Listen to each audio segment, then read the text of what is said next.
This past week we celebrated the presentation of the Lord, marking 40 days since the feast of Christmas, and recalling that at the age of 40 days Jesus would have been taken by Mary and Joseph to the temple to be presented there and to make an offering, asking the Lord's favour in his life.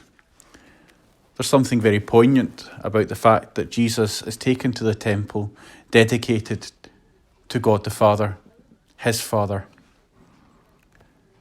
This is from Luke chapter 2. When the day came for them to be purified as laid down by the law of Moses, they took Jesus up to Jerusalem to present him to the Lord. Prompted by the Spirit, they came to the temple.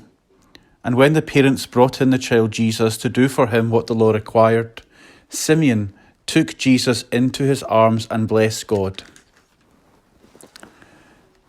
This encounter at the temple is more than just the initiation of Jesus into the faith of the Jews. In the light of this simple story of faith, I'd like to focus on the gift of hope. 3 things are eternal, wrote St. Paul to the Corinthians. There are 3 things that will never come to an end, and they are faith, hope, and love. As Christians, we talk often of love. Sometimes it seems to be the only message that we preach, and that's probably a good thing. How we're called to love our neighbour and love God, and how love should always prevail over hate. We often think of our faith and how it should guide and sustain us, how we should express our faith in good works. I would therefore say that hope of the 3 eternal gifts is perhaps the most neglected and also the most fragile. In today's world, hope, and specifically our hope, can be easily disturbed and undermined. I'd like to focus on that day in Jerusalem 2,000 years ago in order to strengthen our hope. The figures who surround the child Jesus today teach us about hope, and they give us a pathway for the coming days and weeks, as we hear in this past week that the lockdown is to continue, as we seek to carry Jesus within us and still be hopeful of days to come. It is the child Jesus who unites these different figures who gather round him as he is presented in the temple. And that's right and fitting, because Jesus himself is the hope of the world. God's life is the hope that we are, firstly, never left alone or abandoned. Secondly, that light will overcome darkness. And thirdly, that the eternal life of God is what this child brings to the world and to each of us personally.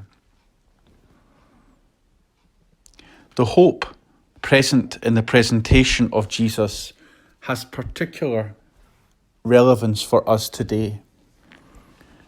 That although we are isolated, we are not alone. That although there seems to be a darkness, especially as we continue to hear figures and facts which could bring us down, that light will overcome, and that the eternal life of God has been promised to us and will not be taken away. Because hope can never be an abstract quality. We can't go through life hoping, but not expressing what we're hoping for or hoping in. It is definite and real. And hope lives and flickers in our daily journey. At times it burns brightly, and at other times its flame is in danger of going out. Historically, this day is known as Candlemas and would have been the day that candles would be blessed. Let's keep that image of the lone light flickering before us as we consider the hope of the presentation.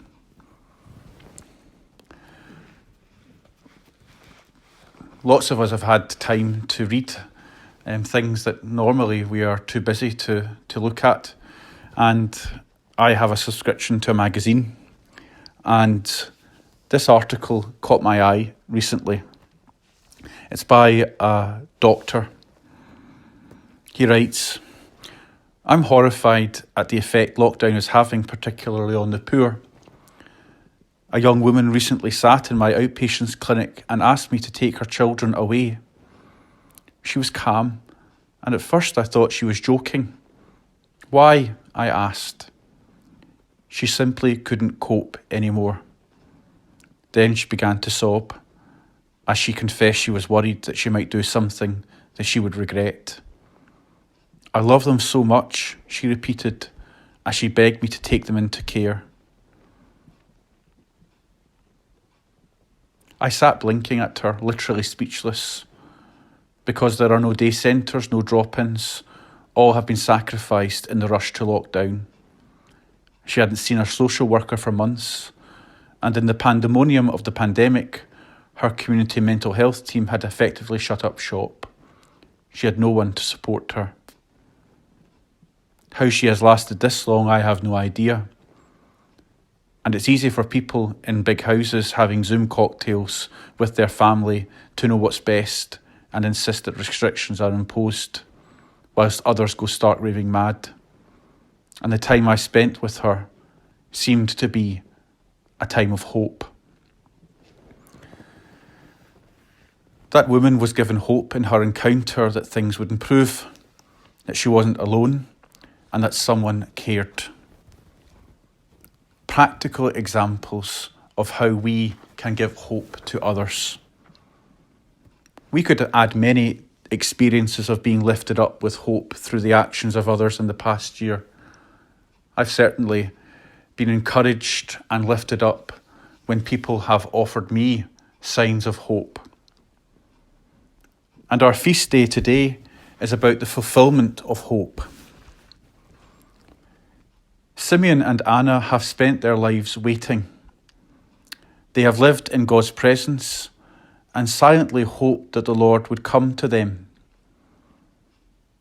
St. Luke tells us in his account of the presentation that both Simeon and Anna are well on in years, that they are poor, and that they spend their whole day in the temple. Their lives have been sustained by prayer and good works. But in the eyes of those around them, who busy about their daily lives, they are harmless, but unimportant. Yet it is to both of them that the Lord comes, no one else. And their humble eyes of faith are filled with the light of God's presence. God chooses the poor. God chooses the unlikely. He chooses the humble. And he fills them with good things. The lives of Simeon and Anna are a hymn of hope for us today, that as we wait for salvation, the Lord will come. The other great characters in our story today surrounding Jesus are Mary and Joseph, who carry their child in hope and trepidation. They know that they must fulfill the obligations of their Jewish faith. They must present Jesus and be purified themselves. But they also know that their child isn't just a firstborn son. Jesus is the Son of God. And a bit like us in our present climate, God hasn't given Mary and Joseph a detailed itinerary of what is to now happen. Indeed, if he had, they might have followed a different path. The future is not planned. It can't be. But the Holy Family live in hope that the promises made to them by God will be fulfilled. And they pray for the strength to be steadfast in their vocation, which is outlined by Simeon, who says that the coming of the Lord will bring about the fall and the rise of many. That life with God isn't a fairy tale. There is no magic wand to wave away the suffering and pain that we will endure. But the fact that God is with us, that is the promise made to us. That is the hope we have. The resulting way of life, of holding Christ, of carrying him, that both Simeon and Anna and Mary and Joseph sum up, is in the prayer that Simeon offers as he holds the child Jesus in his arms. It's a prayer which is used every night when we recite night prayer, the Nunc Dimittis. It is a hymn which seems to be about an ending, but actually it's about a beginning.